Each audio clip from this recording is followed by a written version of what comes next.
Senate की कायमा committee power को आगाह कर दिया गया कि मुज़ाकरात के बाद 5 IPPs को बंद किया जा चुका और इस बंदे से 411 अरब रुपए की बचत होगी। बगास के 8 प्लांट्स के साथ भी नजरसानी मुआहदे किए गए। इन मुआहदों से कौमी खजाने को 238 अरब रुपए की बचत होगी।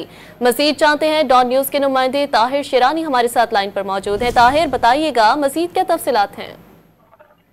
जी, वफाकी हुकूमत की जानिब से जो IPPs के साथ मुज़ाकरात किए गए उसके नतीजे में मजमूई तौर पर 28 पावर प्लांट्स के साथ या तो उनके साथ नजरसानी मुआहदे किए गए या उनको बंद किया गया है। सेक्रेटरी पावर डिवीजन की जानिब से जो सेनेट की कायमा कमेटी बराए पावर को ब्रीफिंग दी गई उसके मुताबिक मुज़ाकरात के बाद 5 IPPs को बंद किया जा चुका है और इन 5 IPPs की बंदिश से 411 अरब रुपए की सालाना बचत होगी।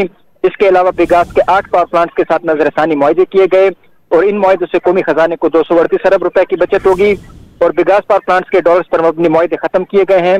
सेक्रेटरी पावर डिवीजन ने कमेटी को बताया कि काबीना ने टेक और पे वाले 15 मजीद IPPs के साथ मुआहदे खत्म करने की मंजूरी दी है और इस इकदाम से 808 अरब रुपए की बचत होगी। जी, ताहिर, तफसीलात से आप आगाह कर रहे थे, शुक्रिया।